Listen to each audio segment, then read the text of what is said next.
Olá pessoas do YouTube, tudo beleza com vocês? Aqui é Léo Menezes falando, sejam todos muito bem-vindos a mais um vídeo do canal Cinéfilo Leitor. Quando o assunto é rivalidade entre celebridades de Hollywood, é quase que automático a gente se lembrar da icônica treta entre Bette Davis e Joan Crawford. A história de duas atrizes que durante décadas alimentaram uma grande inimizade e que no final acabaram atuando juntas em um filme é uma das melhores histórias de Hollywood. Mas a gente sabe que essa não é a primeira nem a última história de treta de Hollywood, né? É muito comum que uma celebridade tenha alguém lá no mercado cinematográfico com quem essa pessoa não vai com a cara. E por falar nisso, eu hoje vou relembrar a história de uma rivalidade que, se for parar pra pensar, é ainda mais tensa que a de Bette e Joan, porque a treta aqui é casos de família. Tô falando da rivalidade entre Olivia de Havilland e Joan Fontaine. O curioso é que, se parar pra pensar, essa treta tem até uma certa conexão, ainda que pequena, com a rivalidade entre Bette Davis e Joan Crawford. Até porque Olivia de Havilland e Bette Davis foram amigas durante muitos anos. As duas atuaram em ao todo 6 filmes juntas. Curiosamente, o último filme que elas atuaram juntas foi Com a Maldade na Alma, de 1964, que inicialmente era um filme que pretendia reunir Bette Davis e Joan Crawford para repetir o sucesso de O Que Terá Acontecido a Baby Jane. Só que após uma intensa sequência de intrigas nos bastidores, Joan acabou abandonando o projeto e foi substituída por Olivia de Havilland. E assim como sua amiga Bette Davis, Olivia também tinha uma rival, vejam só, que se chamava Joan. Só que essa rival era Joan Fontaine, sua própria irmã.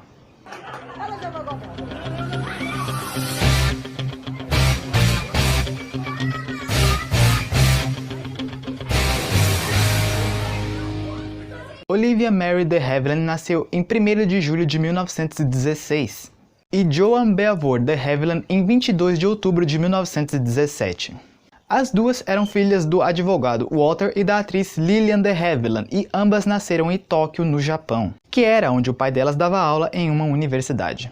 Porém, no ano de 1922, a família se viu obrigada a se mudar para os Estados Unidos, mais precisamente para a Califórnia, por causa da jovem Joan, que sofria de asma e precisava de tratamento. Consequentemente, pouco tempo após elas se mudarem para os Estados Unidos, Walter acabou abandonando a família e voltando para o Japão, onde se casou com uma antiga amante. Em 1925, Lillian voltou a se casar com o gerente de uma loja de departamentos chamado George Milan Fontaine. Desde muito cedo, a convivência entre as duas irmãs nunca foi muito pacífica. Aparentemente, desde que Joan nasceu, Olivia não se sentia muito à vontade com a ideia de ter que compartilhar o afeto dos pais com outra pessoa. E ao longo dos anos isso foi se intensificando.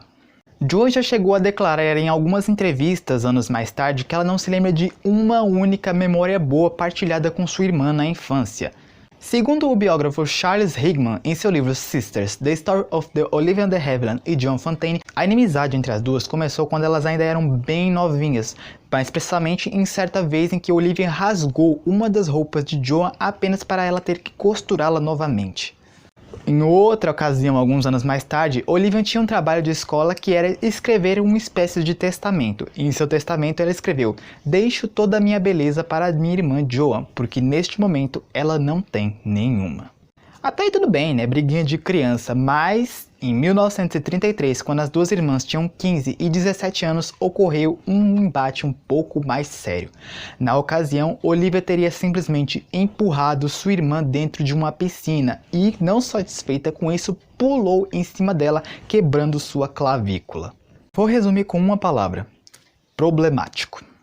Ao que tudo indica, a razão dessa inimizade, dessa antipatia que uma irmã mantinha pela outra era causada pela própria mãe das duas, Lillian, que desde sempre teria tido Olivia como a filha favorita, algo que acabava incomodando Joan, e isso só se intensificou quando as duas irmãs resolveram seguir o mesmo sonho: a carreira de atriz. Sendo Olivia a filha mais velha e com maior apoio por parte da mãe, foi ela quem despontou primeiro na carreira no cinema. Sua primeira aparição em um filme foi em 1935 no longa Sonho de uma Noite de Verão, uma adaptação da peça de Shakespeare, de onde de cara ela já recebeu muitos elogios. Ela seguiu emendando alguns trabalhos na década de 30, um dos mais notórios foi As Aventuras de Robin Hood. Enquanto a carreira de Olivia despontava, as coisas para Joan não iam muito bem. Como eu disse, ela não tinha muito suporte por parte da mãe, que praticamente botou muita pedra no caminho de Joan para ela conseguir seguir o seu sonho. Para começar, ela simplesmente proibiu Joan de tentar conseguir assinar um contrato com a Warner Brothers, que era o estúdio onde Olivia trabalhava, porque ela disse que aquele estúdio era o lugar da Olivia brilhar. E pior, ela simplesmente proibiu Joan de usar o sobrenome de Haviland, para que ela não tentasse pegar carona no sucesso da irmã. Iniciando a carreira com o nome Joan Burfield, Joan assinou em 1935 um contrato com a RKO Pictures. Sua primeira aparição foi num filme Adeus Senhoras de 1935, que contava com Joan Crawford no elenco. E 2 anos depois, em 1937, ela conseguiria seu primeiro papel como protagonista em um longa, no caso no musical Cativa e Cativante, ao lado de Fred Astaire. O que não foi um bom começo para Joan, o filme foi um verdadeiro fracasso de bilheteria, não por causa dela exatamente, mas porque foi o primeiro filme de Fred Astaire sem a sua parceira de cena, que era Ginger Rogers. Consequentemente, o público torceu um pouco o nariz para Joan. Chegamos então ao fatídico ano de 1939, que foi um verdadeiro divisor de águas na carreira das duas irmãs. Foi neste ano que Olivia despontou nas telas de cinema do mundo inteiro com aquele que seja talvez o papel mais importante de sua carreira. Sim, o papel da doce Melanie Hamilton no clássico E o Vento Levou. Melanie. Here's Scarlett. Scarlett. I'm so glad to see you again. Melanie Hamilton, what a surprise to run into you here. I hope you're going to stay with us a few days at least. I hope I shall stay longer enough for us to become real friends, Scarlett. You have so much life.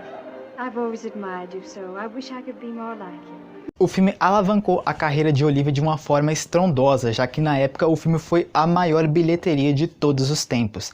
De certa forma foi bom e foi um pouco ruim para Olivia ao mesmo tempo, né? Porque ela ficou famosa mundialmente, mas ela teve que passar por alguns problemas nos bastidores após sua participação em O Vento Levou. Principalmente porque a Olivia ela sempre deixou claro que ela nunca gostou muito do padrão de personagens que impunham para ela interpretar, que era sempre as doces, donzelas, recatadas, que precisavam ser salvas. Ela nunca curtiu muito isso. Ela sempre quis se desvencilhar desse padrão e interpretar personagens femininas mais empoderadas, mais fortes, papéis mais desafiadores. Por conta disso, ela começou a recusar os papéis de donzelas que eram oferecidos para ela, e na época isso não era permitido, algo que criou um verdadeiro climão entre ela e os executivos da Warner. Enquanto Olivia alcançava a fama mundial, Joan estava basicamente no fundo do poço. Em 1939, após vários filmes mais sucedidos, o contrato dela com a RKO foi suspenso. Bem, ela estava demitida, mas nem tudo estava acabado. Naquele mesmo ano, em 1939, durante uma festa na casa do ator Charlie Chaplin, ela conheceu o produtor David Selznick, o mesmo produtor de E o Vento Levou, que a recomendou que ela fizesse um teste para um filme que estava sendo desenvolvido. Joan seguiu essa dica, foi fazer esse teste. Após vários e vários meses de teste, enfim, Joan conseguiu desbancar atrizes como Vivian Leigh e Annie Baxter e conseguiu aquele que era o papel que mudaria sua vida para sempre. No caso, era o papel principal de um filme dirigido por um certo diretor britânico que estava fazendo muito sucesso com longas de suspense na Europa e estava prestes a fazer sua estreia em Hollywood. O nome desse diretor? Alfred Hitchcock. Este filme era simplesmente o clássico Rebecca, a Mulher Inesquecível de 1940. Oh, you've moved her brush, haven't you? There, that's better. Just as she always laid it down. Come on, Danny. Hair drill, she would say. I'd stand behind her like this and brush away for 20 minutes at a time. And then she would say, "Good night, Danny," and step into her bed. Pronto. Joan tinha chegado onde queria. O filme foi um grande sucesso, tanto de crítica quanto de público. A atuação dela foi elogiadíssima, inclusive lhe rendendo uma indicação ao Oscar de melhor atriz. Com isso, agora Olivia e Joan eram rivais, não só na vida pessoal, mas na vida profissional também. Mas elas não iam deixar que isso abalasse a sua relação, certo? Mais ou menos, pois o ápice da treta entre as duas aconteceu em 1942, na 14ª edição do Oscar. Ambas, Olivia e Joan, concorriam na mesma categoria, a de melhor atriz naquele ano. Olivia por sua atuação no drama Porta de Ouro, de 1941, e Joan por longa Suspeita, também de Alfred Hitchcock.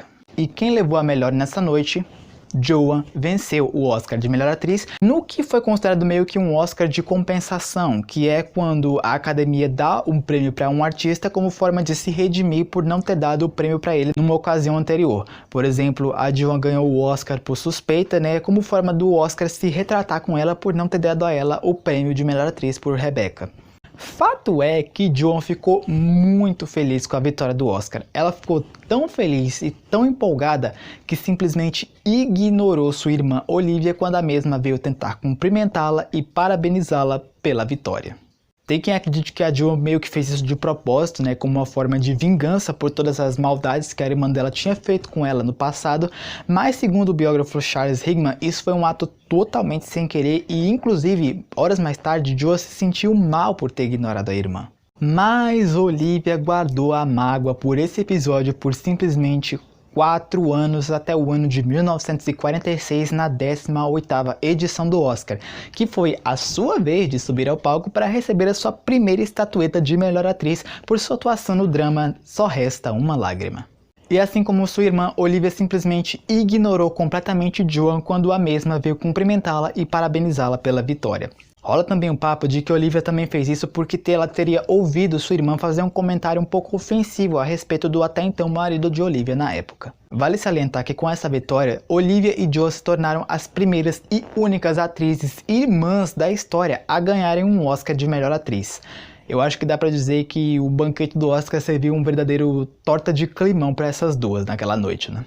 Ao que tudo indica, a relação entre as duas só se deteriorou com o passar dos anos após esses incidentes no Oscar, mas ainda assim elas mantinham contato e tentavam manter sim uma boa relação. Em 1952, por exemplo, a Olivia visitou a Joan no apartamento dela e apoiou a irmã após o seu divórcio. Em 1961, as duas passaram o Natal juntas no apartamento de Joan. Em 1967, elas foram fotografadas juntas e sorrindo durante uma festa. E em 1969, Joan teria viajado até Paris para visitar sua irmã após ela ter se divorciado. Mas iria vir com o tempo um baque que abalaria de vez toda e qualquer chance de entendimento entre essas duas irmãs, e foi em 1975, quando a mãe das duas, Lillian Fontaine, faleceu aos 88 anos de câncer. E, na época, a mídia teria divulgado que Olivia teria simplesmente tentado impedir Joan de se fazer presente no velório da mãe. Mas a história não é bem assim. Acontece que na época, quando a mãe das duas morreu, Joan estava viajando de turnê com a peça fora do país. Olivia chegou a mandar um telegrama para a irmã, né, avisando sobre o velório, só que o telegrama só veio chegar 2 semanas depois. Rola também o papo, inclusive, que Olivia teria tentado proibir Joan de participar de uma cerimônia em memória da mãe das duas, e que ela só cedeu quando Joan ameaçou contatar toda a imprensa e contar o que a irmã estava fazendo. E Olivia deu sua versão da história afirmando que ela tentou sim entrar em contato com a irmã e avisar ela sobre a cerimônia, só que na hora Joan estava supostamente muito ocupada e não pôde atendê-la. No final das contas, a cerimônia foi adiada e Joan foi sim na cerimônia, se fez presente, mas as duas irmãs não se olharam na cara e não dirigiram a palavra uma para outra em momento algum. Bem, enfim, a rivalidade das duas chegou no tão confabuloso estágio denominado imperdoável. Ao que tudo indica, após esse episódio, as duas irmãs cortaram qualquer tipo de relação. Embora as duas sempre tenham evitado comentar publicamente sobre essa relação conturbada que elas mantinham, em 1978 a Joan cedeu algumas entrevistas e contou alguns detalhes sobre a relação dela com sua irmã para divulgar sua biografia No Bed of Roses. Ela contou que as duas começaram a se desentender porque Olivia defendia que a mãe delas devia fazer uma cirurgia para tratar do câncer, né? Só que a Joan não aprovou a ideia por conta de que a mãe dela já estava numa idade muito avançada e a cirurgia podia ser perigosa para ela. E Joan acabou soltando uma espécie de afronta para sua irmã, dizendo: "Eu me casei primeiro, eu ganhei meu Oscar primeiro. Acho até que se eu morresse primeiro, Olivia ficaria chateada, porque até nisso eu consegui ganhar dela." Rola inclusive o papo que Joan teria até se distanciado um pouco de suas próprias filhas quando ela descobriu que as duas mantinham uma espécie de amizade secreta com a tia Olivia, né? Bem, o fato é que passaram-se dias, meses e anos seguidos até que se passaram 37 anos e nada de Joan e Olivia voltarem a retomar o contato, até que, bem, A previsão de Joan acabou se confirmando, né, e ela foi a primeira das duas a morrer em 2013 aos 96 anos. Joan Fontaine faleceu de causas naturais na Califórnia, deixando 2 filhas, e Olivia, que na época morava em Paris, divulgou uma nota de pesar dizendo estar muito chocada e triste com a notícia da partida da irmã e também agradeceu todo o carinho e a solidariedade que estava recebendo de seus fãs. Olivia de Havilland faleceu em 20 de julho de 2020 aos 104 anos em Paris. Como eu falei no começo do vídeo, se parar para analisar a treta entre Olivia e Joan é mais pesada ainda que a rivalidade entre Bette Davis e Joan Crawford, porque foi uma treta que veio de berço, né, porque as duas eram irmãs e desde muito cedo elas sempre viram uma outra como uma rival, né, como uma inimiga. Treta essa que só foi alimentada pela própria mãe das duas, né, que tinha a preferência por uma das filhas. É irônico ver como às vezes, embora digam que na teoria, na família, é que a gente tem que ter o nosso porto seguro, encontrar o nosso apoio, nosso suporte, né? Na vida real, bem, não é sempre assim que acontece. E pra gente ver, né, até as celebridades estão sujeitas a esse tipo de infelicidade. Então foi isso, pessoas, eu espero que tenham gostado do vídeo. Se vocês gostaram, já sabem, deixa o like aí embaixo, se inscreve no canal Cinéfilo Leitor se você ainda não for inscrito, comenta aí embaixo o que você achou dessa treta, né, compartilha esse vídeo com todos os seus amigos cinéfilos, fãs de Olivia de Havilland ou fãs de Joan Fontaine, e me segue nas minhas redes sociais que tem um link de cada uma delas aí na descrição, beleza? Então foi isso, valeu, falou!